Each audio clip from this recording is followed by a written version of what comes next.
eine ist nicht mehr oder weniger spirituell als das andere. So the root of the matter again in Corinthians is this whole idea of the whole issue of sexual immorality.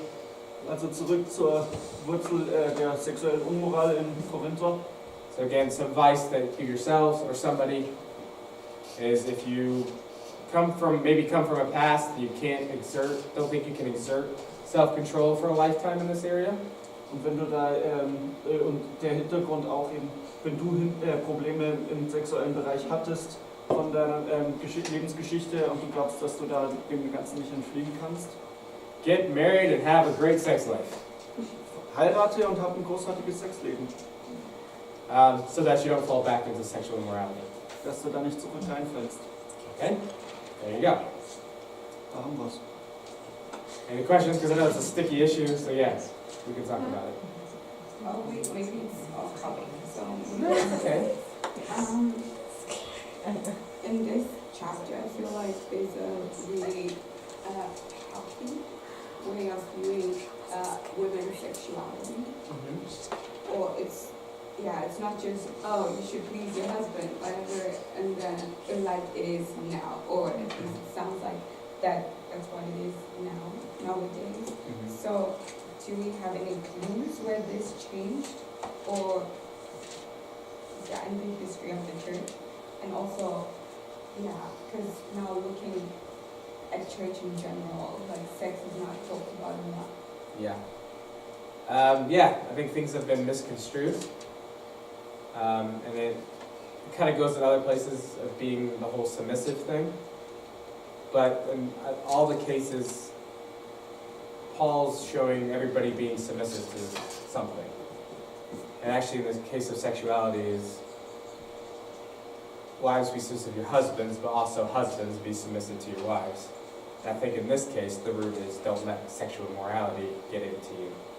You know, fulfill each other's desires so you don't go wandering off looking in other places. Also in the church, unfortunately, a lot of this whole cosmological dualism, without us realizing, because we're kind of from Greek thinkers, we kind of descend our culture, Greek. We do a lot of times in some places in the church think of these physical things as being, the physical as being evil and gross and dirty and corrupt. Sorry, I gotta... Also mit dem Dualismus denken wir oft, dass das Physische auch heutzutage korrumpiert ist und nicht gut. But that's our fallen state, that's our Greek thinking. Aber das ist leider griechisches Denken. Because the more, I think, Jewish thinking, and you really look at Genesis, what does God say of all of creation? Denn das ist kein jüdisches Denken, oder von Genesis kommt, was sagt Gott über alle Schöpfung? What does he say at the end of each day? Was sagt er am Ende jeden Tages? It is good. It is good. Das ist gut. So the physical, God calls the physical good. Gott nennt das Physische gut. It's our broken state that's messed it up, and it's our broken world of in philosophy that thinks the physical world's evil and bad and corrupt. Das ist unsere Zerbrochenheit, die denkt, dass es schlecht ist und die es korrumpiert hat. Aber es ist eigentlich, alles ist gut. Yes, it needs to be redeemed, but God calls it good. Es muss befreit werden, aber es ist gut. And let's say another truth of this whole thing Und eine andere Wahrheit über das Ganze, is that everything is redeemed through Christ. dass alles durch Christus befreit wurde. It's good. Es ist gut. And in the church, we kind of don't get this. In der Kirche begreifen wir das oft nicht. And since sex is corrupted in the world, it's perverted out in the world, Und weil Sex in der Welt draußen korrumpiert und pervertiert ist, we want to run away from it in the church. wollen wir in der Kirche davon wegrennen und uns verstecken. Shh, don't talk about it. Redet nicht drüber. But you know what? I'm starting to see more and more. We need to talk about it. Und wisst ihr was, ich glaube, dass wir mehr und mehr darüber reden müssen. The way God designs sex, it's not dirty, it's not gross. Die Art, wie Gott Sex geschaffen hat, ist nicht dreckig, ist es nicht widerlich. It's a beautiful thing that we've perverted in the world in our broken state. Es ist eine schöne Sache, die wir in der Welt, die Welt pervertiert hat. And I think we need to have more honest discussions about our own sexuality Und ich denke, wir brauchen mehr ehrliche Diskussionen über unsere Sexualität in the church. in der Kirche. So, how about that? Kind of goes line of your question. Yeah, did you have another question? Yeah, so, I don't know, we were talking about, you answered this. We were talking about the last time about how like Paul gets all of this knowledge and everything, so maybe he was married or something, his wife died.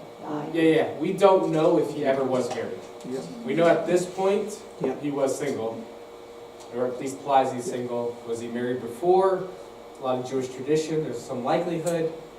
There just is no evidence.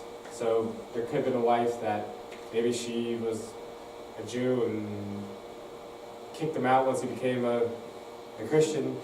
Maybe never got married, maybe she passed away. Yeah. We don't know, we don't have any evidence. So the only thing we know is, at least at this point, she was single. Later on, because I didn't cover this too much, but he says, basically, if you're already married, stay married. If you're single, try to stay single, because he thought, persecution, work of the gospel, all that was coming. And he also deals with the issue, I think it's in Corinthians, what if my spouse isn't a believer? Yeah. He has to deal with that question. And he says, if they stay with you, they're willing to stay married, stay married. And he's got some other stuff in there. His advice is, if possible, do stay married, even if they're not a believer. So, I don't know what personal experience he has from that. That's the best I can do. Okay. Any more questions about the sexuality, marriage thing before we go to break? Good. Well, it's just like a thought, but the idea of Paul telling people to get married just because they can't handle their sexual desires. Yeah.